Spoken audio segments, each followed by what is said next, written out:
Siapa sih Albert Bandura itu? Beliau adalah seorang psikolog yang lahir di Mundare, Kanada pada 4 Desember 1925. Beliau telah mendapatkan gelar Bachelor of Art dari University of British Columbia. Kemudian pada tahun 1951, beliau juga memperoleh gelar Master of Art dan gelar PhD pada tahun 1952 dari University Iowa, Amerika Serikat. Bandura telah menyelesaikan program doktornya dalam bidang psikologi klinik dan bekerja di Stanford University.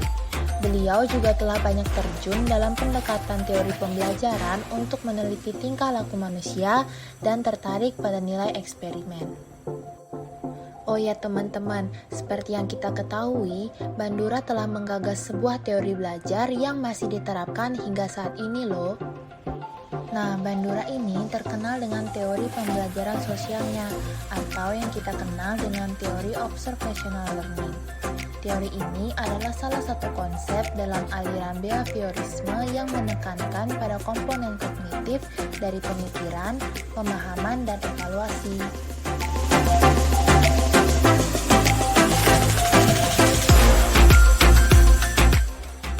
Observational learning adalah suatu metode pembelajaran yang terdiri dari mengamati dan memodelkan perilaku, sikap, atau ekspresi emosional dari individu lain. Dalam teori observational learning, Albert Bandura menekankan bahwa individu mungkin hanya belajar dari perilaku daripada menirunya. Perlu teman-teman ketahui juga bahwa observational learning adalah komponen utama dari teori belajar sosial yang dikemukakan oleh Albert Bandura. Nah, menurut Bandura, observational learning memerlukan adanya respon yang terlihat atau memerlukan suatu reinforcement. Pada tahun 1986, Bandura telah menyatakan bahwa ada 4 proses yang mempengaruhi terbentuknya observational learning pada individu. Yang pertama ada intentional process. Intentional process adalah proses modeling di mana individu tersebut harus bisa menaruh perhatian dan mempersepsikan perilaku model secara tepat. Yang kedua ada retentional process. Retentional process adalah tahapan untuk dapat meniru perilaku dari suatu model secara efektif, di mana individu harus dapat mengingat perilaku yang sedang diamati, baik secara verbal maupun secara visual. Yang ketiga ada behavioral production process.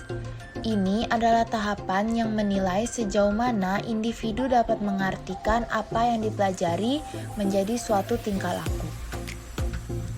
Yang keempat, ada motivational process.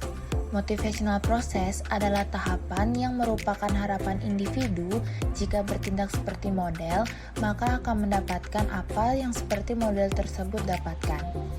Nah, jadi pada tahap ini ada motivasi untuk melakukan hal tersebut.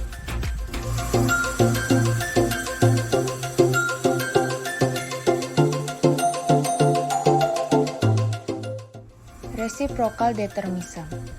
Ini merupakan suatu teori yang menjelaskan bahwa individu, lingkungan, dan perilaku seseorang saling berinteraksi satu dengan yang lainnya untuk menghasilkan suatu perilaku tertentu.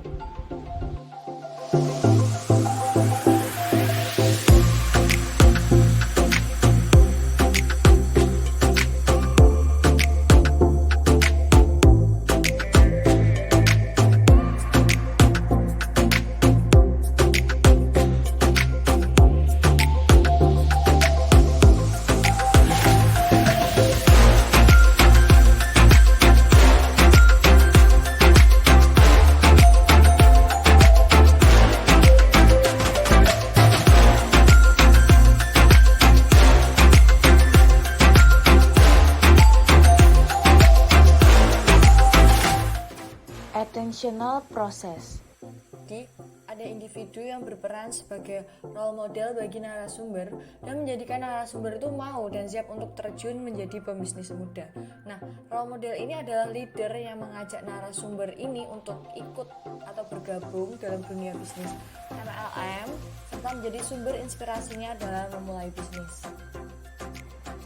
Retentional process. Jadi narasumber KC ini mau terjun dalam dunia bisnis MLM Javra ketika melihat kegigihan serta ketekunan dalam membangun bisnis yang ditunjukkan oleh leadernya. KC ini belajar dari role modelnya yang tidak kenal kata menyerah. Nah, beliau ini sudah mencoba berkali-kali bisnis MLM sampai 7 kali dan melalui banyak pengorbanan, ada jatuh bangun, rugi, dan gagal. Nah, hal ini yang membuat KC melihat beliau sebagai panutan yang baik untuk terus mencoba hingga menemukan tempat yang tepat untuk tumbuh dan berkembang di sana, yaitu di bisnis Javra ini. Behavioral Production Process. Tahap yang ketiga ada behavioral production processes. Jadi narasumber KC ini telah banyak mempelajari hal utama dalam membangun bisnis dari role modelnya, yaitu beliau suka membantu orang lain dalam bisnis. Jadi leader ini mengajak KC bukan hanya untuk mencari keuntungan satu pihak saja, tetapi juga memberikan keuntungan dan lapangan kerja bagi orang lain. Nah, hal tersebut yang dijadikan KC untuk sebagai titik pacu atau bagian utama dalam bisnis nantinya. Motivational Process. Tahap yang keempat ada motivational processes atau proses motivasi. Nah, narasumber KC ini setelah memperhatikan dan meniru jejak role model leader dari Javra, harapan atau motivasi ia bergabung dengan bisnis Javra ini adalah untuk memiliki peluang yang sama seperti role model dapatkan di bisnis ini. Seperti yang diketahui bahwa dengan menjualkan produk Javra, maka seorang konsultan Javra ini akan mendapatkan untung, dan jika bisa naik jabatan maka akan mendapatkan gaji tersendiri yang cukup tinggi.